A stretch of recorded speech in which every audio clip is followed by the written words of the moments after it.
O vykinta, žemaičių žemės sūnau. Toliau. Mūsų ekspedicijoje maloniai dalyvavo, noriai dalyvavo gerbiama Filomena Kavaliutė. Matėt ją po kaimus vaikštinėjant, ne vieną dieną, kas ten po Lopaičius gyvenat, po Tauravą, pro. Ir dar visur. Jinai kaip tik apie kraštovaizdžio formavimas mums šiandien pakalbės. Sveiki, laba diena. Pats sudėtingiausias dalykas ateiti į svečius ir pasakot namiškiam apie jų namus. tą, ką jie geriausiai žino. Nedėkingiausias dalykas. Na, bet prieš pradedant, aš tą pabandysiu padaryti, prieš pradedant noriu pasakyti, noriu prieš jūs, žinokit, labai žemai nusilenkti, kad jūs išdrįsot savo tarme užsirašyti savo miestelio vardą. Tai tikrai didžiausia pagarba jau.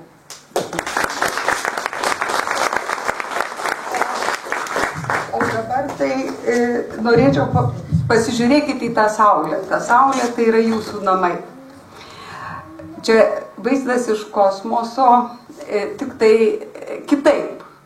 Paprastai reljefo žemėlapiuose visokiuose, paprastai ten, kur aukščiau, tai žymima tamsiau, o čia taip kažkaip taip visai netikėtai kolegos tą vaizdą padarė ir atrodo, kad saulė šviečia pro debesis. Tai ta saulė tai yra Tverų kalvyno viršūnė. Lopaičiai. Pati viršūnė. Tos aukščiausios vietos, jos yra balčiausios. O jūsų tverai yra štai šitos dvi saujos smėlio. Va čia. Ne, nieko, manau, kad matys. Va štai yra va čia. Tai žiūrėkit, ta saulė gražiausia dabar, kad šiek tiek orientuotis. Va čia yra Ruškio ežeras, va čia yra Užtoks viršui, štai čia yra Aitralė, čia yra Lopaičių piliakalnis, va štai šitoj vietoj. Ne, kad nesumaišyčiau. Jo, taip, teisingai, va štai čia. Dabar čia yra vienos grįžos pelkė, čia yra kita grįža, čia dabartinis Tverų tvenkinys, čia antrasis Pilsupis, čia greičiausia kažkur yra Ožkos pieva ir laukinis upelis. Na ir svarbiausia, kad čia tos dvi saujos smėlio tarp tų balų ir versmynų. Kaip man dabar jį nuimti. Bet detaliuko nemoku. Nuleiskim čia žemėšką, tai gal dar užsidės. Ir dabar atsidaro. Tai tikrai nieko nežinojau, žinojau tik tai, žinojau tik tai, kad yra Lopaičių kalnas, Lopaičių piliakalnis ir Tverų bažnyčia, viskas. Atsiprašau, kad čia taip mandrai gavosi. Truputį. Tai, žiūrėkit, ypatinga vieta, iš tikrųjų kalvynas išskirtinė vieta, viršūnė 206-208, Lopaičiai 210, o Dubuma maždaug 115-17, 90 metrų aukščio skirtumas. Tai kaip Lietuvoje, tai tikrai yra labai didelis aukščių skirtumas ir tas kuria, išskirtinį grožį. Panašiai situacija yra Kaltinėnai, bet Kaltinėnai yra vienas galas, o čia yra, matėte, toj saulėje yra trikampis, tas, reiškia, kampas, ar ne, kai ledynas stumia, jisai sustumia kaip buldozeris iš dviejų pusių. Tai va štai šita erdvė, kalvynas tai yra erdvė. Ir ką norėtųsi pasakyti? Norisi pasakyti, kad gyvenat vienoje iš gražiausių Lietuvos vietų. Ir patikėkit, noriu pasakyti, paskatinti, imkit ir rodykit tiem patiem lietuviam, kaip yra gražu, veskit juos, vedžiokit, kvieskit, turit fantastišką gamtą. nesugadinta gamta Kalvyno. Ir kai stovi ant Lopaičių lauko ir tu žiūri į Rietavą, ir jeigu dar yra oras koksai, ir kada mes buvom atvažiavę su studentais, ir aš jiems sakau, kad tai yra, reiškia, tam nuo jūros ateinančiam oro srautui yra pirmoji užtvara, ir tu realiai jauti tą jūros orą, nes palei apačią tai einantis oro srautas jis maišosi, o tu stovi viršūnėje 200 metrų virš jūros lygio ir tu jauti tą jūros orą, tai yra kažkas nepakartojamo. Tas visas tolis, jis yra dieviškas, Paskui, kai tu atvažiavęs iš ano galo Lietuvos, tu suvoki, kad čia pavasarį dar tebežydi tos kiaupienės, o anam gale Vilnių jos jau senai ir pūkus vėjas nupustė, ir tu suvoki, kad tam Kalvynė yra, viskas vėluoja, ir tu tą gali pajausti, jeigu atvažiavo kažkas. Žinau, kad Lietuva atrodo dar kitaip. Dabar jeigu žiūrim jau į tą pusę, į Dubumos pusę nuo Lopaičių piliakalnio, iš tiesų tai yra nepaprastai gražu, ir svarbiausia, kad tai yra tas kraštovaizdis, jis yra istoriškai susiformavęs, jis yra nesunaikintas.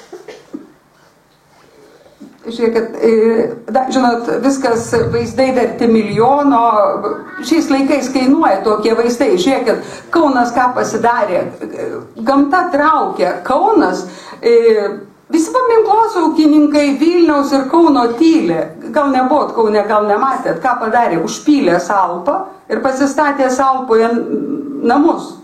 Nes norisi būti arčiau to Nemuno ir Neries tos santakos. Tai kai bus potvinis, tai visas, o bus potviniai, gamta visokia yra tokia. Ir viskas eis į Kauno pilį, senamiestį, griaus vėl visą tą norisi būti. Tai žiūrėkit, vaizdas vertas milijono. Turėti, išeiti į daržą, pasiskinti krapų ir turėti tokį vaizdą.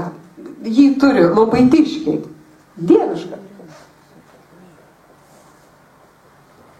Kaip ir tikram Kalvyne, Ruškio kraštovaizdžio draustinis, aš sakyčiau, ne kraštovaizdžio draustinis, o jis apima tik tai mišką, kraštovaizdžio draustinis, bet reikėtų apimti visą tą Lopaičių Kalvyną, ar Tverų Kalvyną, kaip jį labiau tiktų pavadinti, ir galima pavadinti mini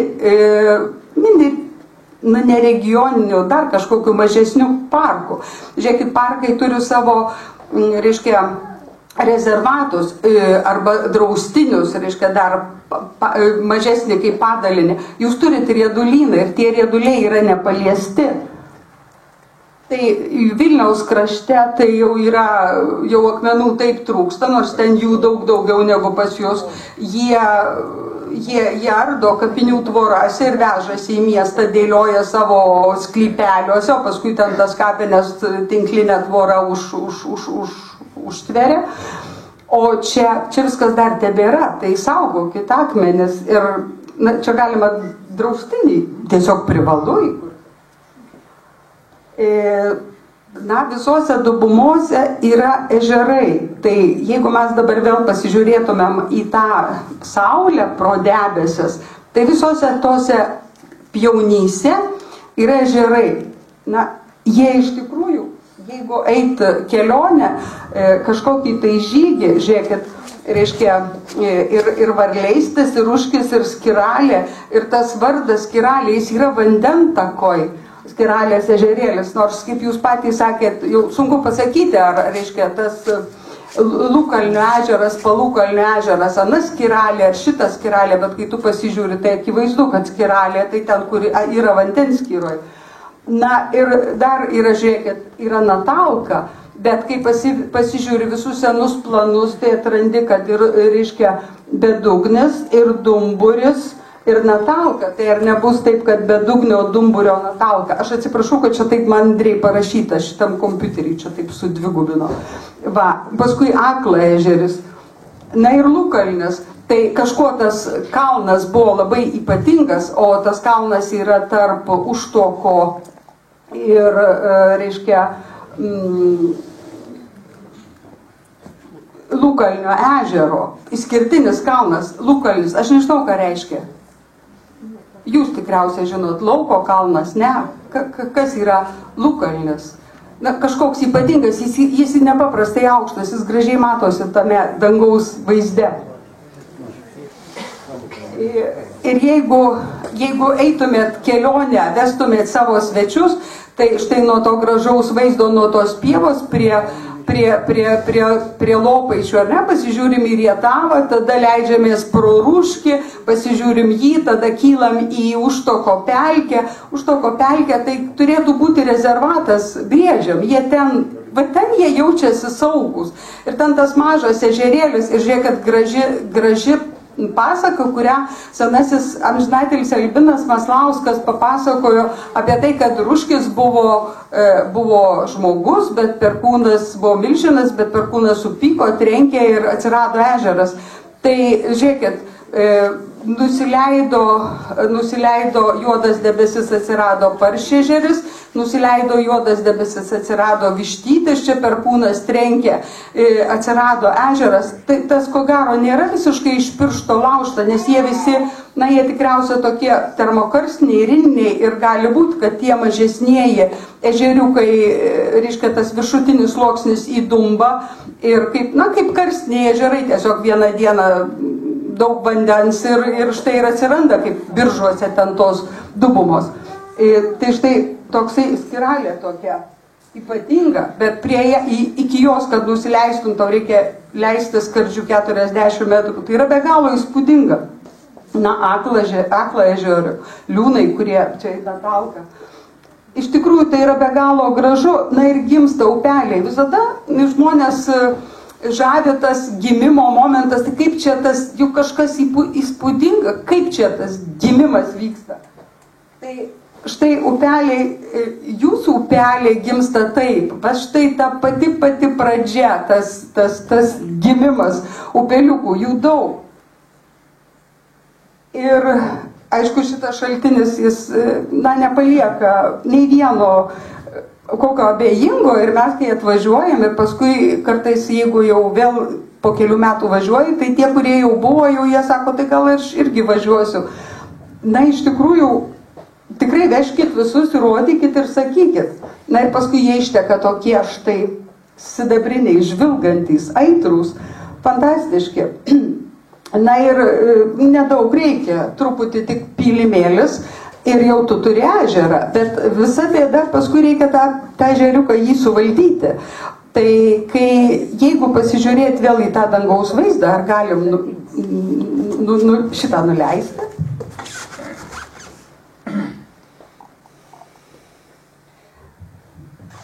Va ir dabar žiūrėkit, va čia yra tas dabartinis Tverų tvenkinys, tas didelis, ar ne? Ir čia yra Pilsupis. Ir va šitą išgraužą, nežinau, ar jinai turi kokį vardą, žiūrėkit, kaip įsigraužė ledynmečio metu, akivaizdžiai, reiškia, va štai šitas lygiai taip pat čia yra Itralė, yra įsigraužusi, tai yra pralauštiniai slėniai. Ir kaip, reiškia, kolega, jau drįstu sakyti, kolega, reiškia, sako, kad, viduramžiais tikriausiai dvarai augino, jūsų upėtakius ir taip augina, ten jie fantastiškai, ten tuose smaragdiniuose prūduose, teliuškojasi tuose šaltiniuose.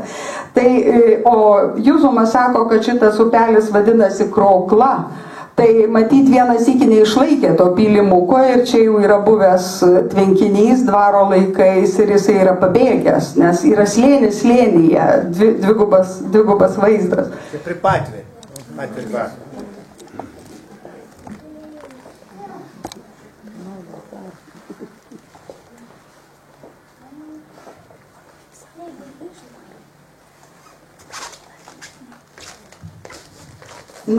Ir dar tokie vardai, laukinis upelis, pilių upelis ir, dabar vadinama Eitralė, gal ir seniau buvo, bet dar jinai ir vadinosi žemiau Valakna, nes miestelio Valakai buvo.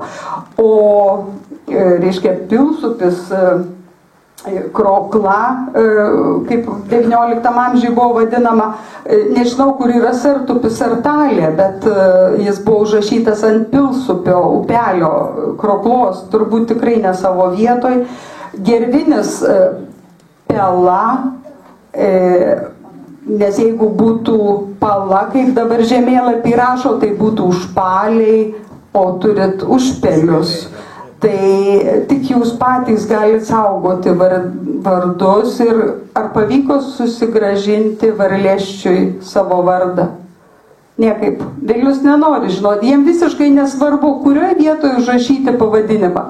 Iš Vilniaus žiūrint, tai yra visai nesvarbu, tas ar kitas, koks skirtumas. Pas Mika Prūdus yra pavadins Varlėščių. Va, bet prie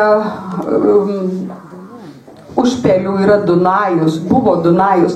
Ir kai nuo Kalvyno visi vandenys subėgdavo į apačią, ten pasitvenkdavo Dunajus ir Surgėdos. Atsimenate, ar Surgėdas?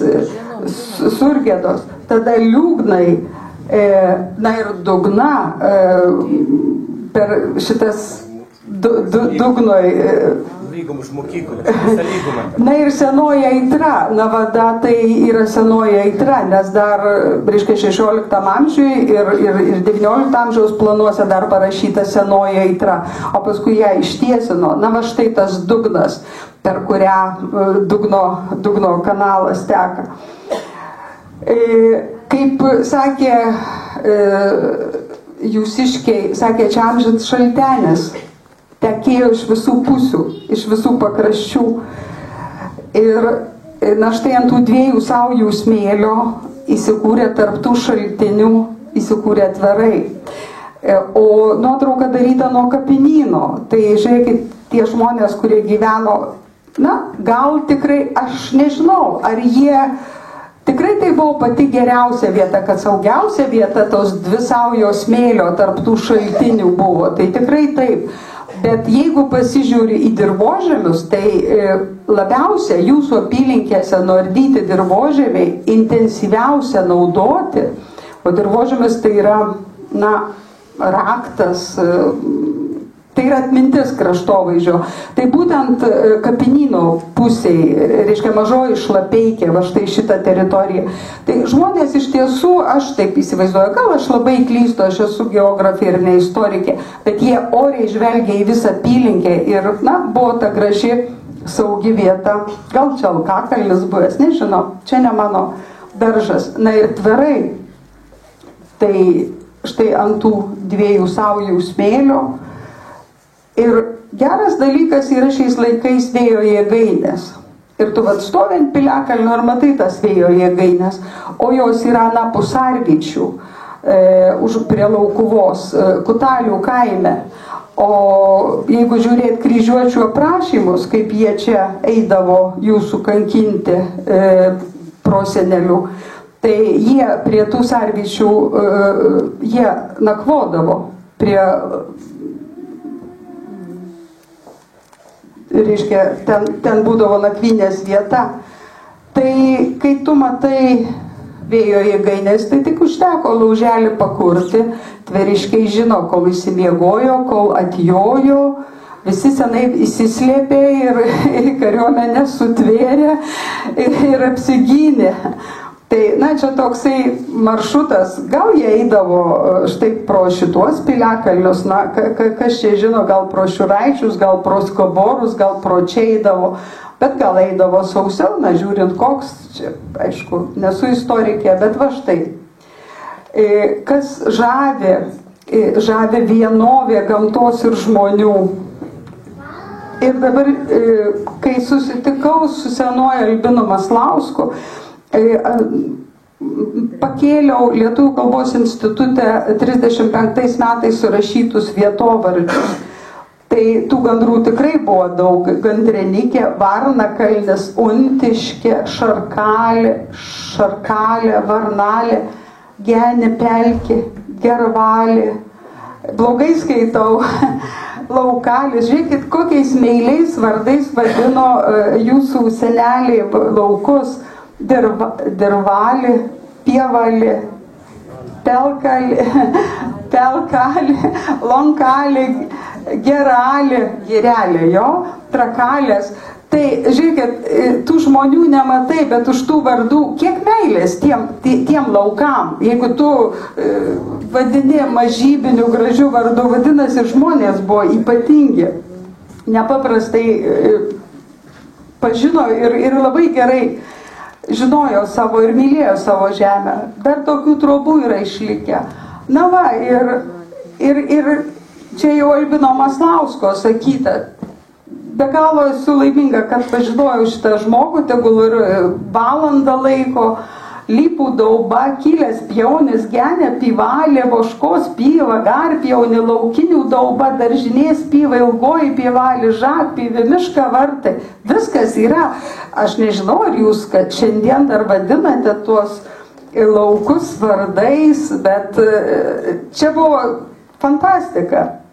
Ir jeigu jūs išsaugosit tuos vardus, aišku, kai nueini melioruotus teritorijas, ten, kur kaimai nukelti žmonės, aišku, tų nėra, tiesiog tų vietų. Na ir dar, sakyčiau, dar vienas draustinis, tikrai labai prašau visų išsaugokit šitą pelkelę. Tai, kad čia botanikai rado retų augalų, bet jūsgi žinot, geologai tyrinėjo ir darė tyrimus toj vadinamojoj Saulutėje, ar ne? Reiškia, profesorė Kabailienė. Jo, Šventvietėj. Tai reiškia, ta daubelė ir jos pakraštys, ežeriukas, ten buvo ežeras nedidukas, reiškia, akis tokia 13-10 tūkstančių metų, o po to jau prasidėjo pelkė, reiškia, pelkės pakraštys stovi nuo to laiko. Tai aš manau, kad jeigu bandytų kas nors pasižiūrėti, kad kiek štai to lauko ir pievos riba kiek laiko stovi, tai jis tikrai stovi nuo to laiko, kai atsirado žemdirbystė. Ką mes bandėm daryti prie Platelių su geologais, tai yra 2000 metų. Reiškia, mes vaikštom po Kalvyno kraštovaizdį, darytum, nusikeltume prieš 2000 metų į tas pačias vietas. Tai yra nuostabu ir iš tikrųjų ją išsaugoti ir nesunaikinti, tai būtų nuostabu, kad nebūtų jinai užpilta, reiškia, vandeniu, nors ir vanduo, aišku, gražu. To tvenkinio vietoj, sakė, tekėjo Švento Jono upelis paskui jau, kai, reiškia, kada jisai prasiveržė, matyt, viduramžiais kažkada. Na ir tos atminties yra tiek daug, kur be pasisuksi, kraštas pilnas atminties. Ir jeigu tu dar matytum tuos vardus, jo žinotum. Ir dar kas šitame krašte lygiai kaip ir Rietave. Ir šiandien dar važiuodama pasižiūrėjau, Dieve mano, kaip skiriasi šitas kraštas. Čia dar senas medis turi teisę gyventi. Ir žmonės, kurie atėjo, jie rodos, žiūrėkit, kokia mūsų sodyba, mes čia nusipirkom, žiūrėkit, kokios liepos. Ir jie nepuola pjauti, nes tegul gyvena, geriau kažkaip pagerbs. Na ir gražiausias medis jūsų krašte Skaborų ąžuolas. Žiūrėkit, iš kur kilo barokas. Žmogus žiūri į gamtą, tobulas grožis, tas lankas, ar ne, tos arkos, juk žmogus, nežinau, architektai gal kažkaip kitaip sugalvoja, bet jaunas medelis, bet kai tu žiūri tą jauną medelį, tu galvoji apie tą žmogų, irgi jauną, kuris, pjovė žolę ant kapinių ir leido tam medeliui, tiesiog, tegul jisai auga, jis išdygo ant to kelmo, tegul jis gyvena, gyvas einantis medis. Gyvybė, tai aš įsivaizduoju, kaip atrodė seniau gamta, mįslinga, mistiška, kai tu miške gali sutikti tokį miško žvėrį arba štai tokį žemės paukštį.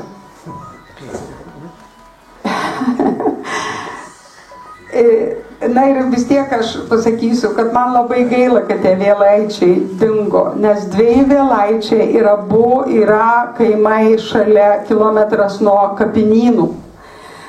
Jeigu mes šiandien turbūt negalim dar pasakyti, kodėl su kuo tai susiję, bet abieji kaimai yra lygiai už 6 km valanda kelio. Tai aš manau, kada nors mes tą mintį įspėsim, tai kadangi valstybės šimtmetis artėja, tai aš manau, kad galima.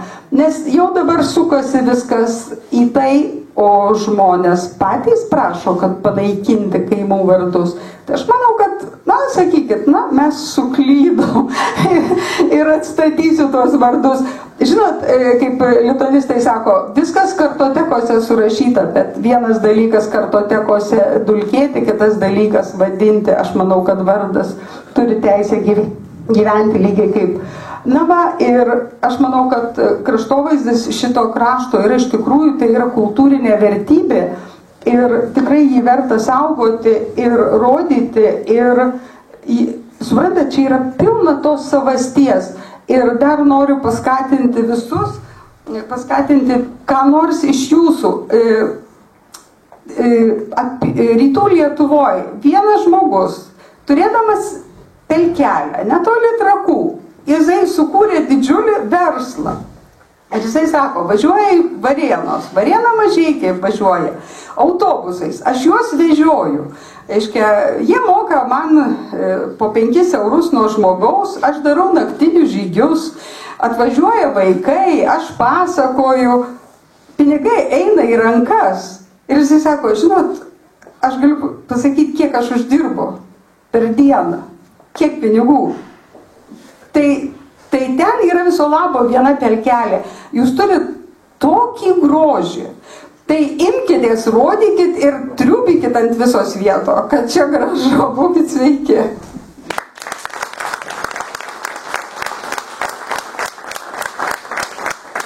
Ačiū labai. Supratot, čia ne vienos dienos pasivaikščiojim skutverus, buvau po tą mūsų skverų kraštą. Atvažiavusi ne vieną kartą, aš manau, kad ir dar atvažius, kol mes tom knygą išlėsėm.